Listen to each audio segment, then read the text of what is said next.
This channel does not promote any violent, harmful, or illegal activities. All content provided by this channel is meant for an educational purpose only. যেমনটা জানাচ্ছিলাম আপনাদের, বাংলাদেশে রাষ্ট্রপতি শান্তি বাহিনী পাঠানোর আবেদন মমতা বন্দ্যোপাধ্যায়ের। তবে তার সঙ্গে রাজনীতি মিলিয়ে দেওয়ার চেষ্টা করছে ওপার বাংলা। রাজনৈতিক দৃষ্টিকোণ থেকে বক্তব্য দিয়েছেন, এমনই মন্তব্য করলেন বাংলাদেশের পররাষ্ট্র উপদেষ্টা তৌহিদ হোসেন। এপার থেকে শান্তি সেনা পাঠানোর দাবি উঠতেই তাহলে কি কোথাও একটা ভয় সিটিয়ে গেল বাংলাদেশ? শান্তি বাহিনী নিয়ে প্রশ্নের মুখে পড়তে হয় পররাষ্ট্র উপদেষ্টাকে। আরও একবার শোনাই আপনাদের মমতা বন্দ্যোপাধ্যায় গতকাল কি বলেছিলেন।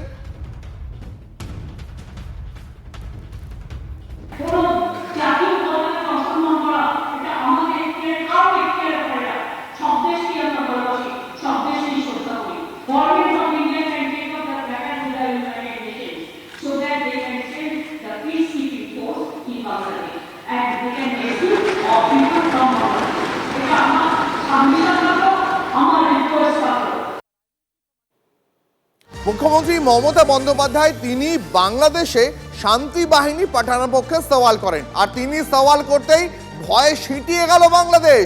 বাংলাদেশের পররাষ্ট্র উপদেষ্টা তৌহিদ হোসেনের বক্তব্য শুনুন, তাহলে স্পষ্ট হয়ে যাবে। মমতা ব্যানার্জির বক্তব্যকে আমরা মমতা ব্যানার্জি ধরনের বক্তব্য হিসেবে দেখতে চাই, কারণ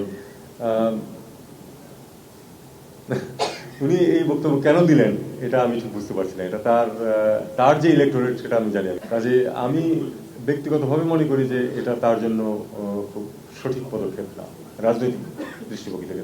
রাজনীতিবিদরা তো সবসময় রাজনৈতিক দৃষ্টিকোণ থেকেই বক্তব্য দিয়ে থাকেন। আমি মনে করি এটা পশ্চিমবঙ্গের রাজনীতিতে তার অবস্থানের জন্য এটা হয়তো সহায়ক হবে।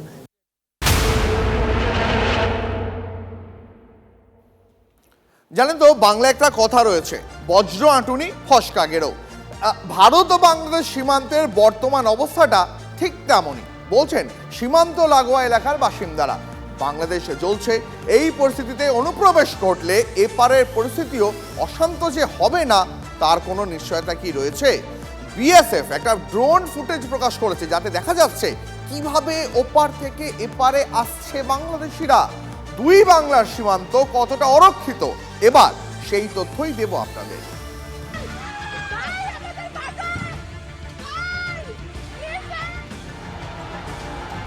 অগ্নিগর্ভ বাংলাদেশ, ভয়াবহ পরিস্থিতি। নির্বিচারে হিন্দুদের উপর অত্যাচার চলছে, ঝরছে রক্ত, ভাঙা হচ্ছে বাড়ি, চলছে লুটপাট, মন্দির ভাঙচুর। পদ্মাপাড়ে চরম অরাজক পরিস্থিতি। টালমাটাল এই অবস্থায় সীমান্ত পেরিয়ে এপারে অনুপ্রবেশের চেষ্টা হচ্ছে দেদার।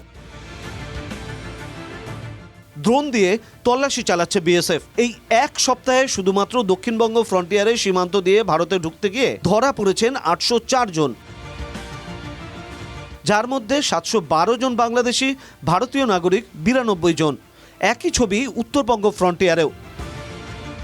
উত্তরবঙ্গে সীমান্ত পার করতে গিয়ে ধরা পড়েছেন 149 জন, যার মধ্যে 114 জন বাংলাদেশি, 35 জন ভারতীয়। উত্তরবঙ্গ ফ্রন্টিয়ারের আওতায় পড়ে শিলিগুড়ি, দক্ষিণ দিনাজপুর, জলপাইগুড়ি ও কোচবিহারের একাংশ। अंतर्राष्ट्रीय सीमा पर अगर कोई इस तरह के लोग आने की कोशिश करेंगे तो हम उसके लिए पूरी तरह से तैयार हैं और उनको नहीं आने देंगे। There is a pressure of minority communities on the international border, they are trying to come, but BSF is professionally stopping them as per the policy of the government of India. বাংলাদেশের এই পরিস্থিতি উদ্বেগ বাড়াচ্ছে এদেশের। সীমান্ত সুরক্ষিত করতে পদক্ষেপ করছে বিএসএফ। সীমান্তে কড়া নজরদারিও চলছে, কিন্তু তার মধ্যেই দুশ্চিন্তা বাড়াচ্ছে অরক্ষিত সীমান্ত।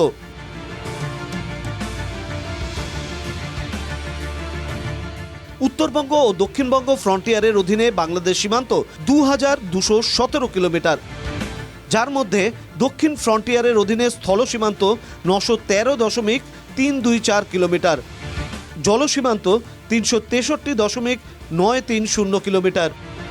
এর মধ্যে 538 কিলোমিটারে কোনো কাঁটাতার নেই। অন্যদিকে উত্তরবঙ্গ ফ্রন্টিয়ারের অধীনে স্থল সীমান্ত রয়েছে 936.703 কিলোমিটার। এর মধ্যে উত্তরবঙ্গে 375 কিলোমিটারের অংশে কোনো কাঁটাতার নেই। এছাড়াও গুয়াহাটি ফ্রন্টিয়ার অধীনস্থ কোচবিহারে 177 কিলোমিটার সীমান্ত রয়েছে। যার মধ্যে কোচবিহারে প্রায় 50 কিলোমিটারের বেশি সীমান্ত কাঁটাতারহীন। বিস্তীর্ণ সীমান্তে কাঁটাতার না থাকা নিয়ে রাজনীতির পারদও চড়ছে। বিজেপির অভিযোগ, ফেন্সিং তৈরির জমি দেওয়া নিয়ে জটিলতা তৈরি করছে তৃণমূল সরকার। পাল্টা বিএসএফ এর দিকে দোষারোপ শাসকের। বিএসএফ কে জমি দিচ্ছে না, ভূ করে ঢুকছে। আমরা সব রোহিঙ্গা কোথায় আছে বলে দেব, চিহ্নিত করে দেব, ধরতে হবে আর এনআইএ এর হাতে তুলে দিতে হবে। বর্ডার ক্রস বর্ডার করে যদি আসে সেটা বিএসএফ এর দায়িত্ব, যেটা অমিত শাহ তাহলে কি অকম্য? जितना भी अनफेंस्ड एरिया है उसको फेंस करने के लिए हम लोग बहुत कोशिश कर रहे हैं और इस दिशा में हमारे पास में बंगाल सरकार का बहुत अच्छा सहयोग मिल रहा है।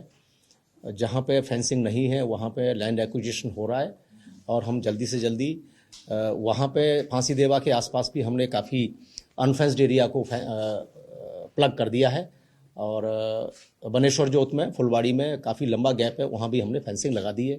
कुछ जगह पे फेंसिंग लग रही है। সীমান্তের এতটা অংশ অরক্ষিত, বাংলাদেশের তপ্ত পরিস্থিতিতে এ রাজ্যে অনুপ্রবেশ ঘটলে এবং তার ফলে ভারতে কোনো রকম অপ্রীতিকর ঘটনা ঘটলে তার দায় নেবে কে?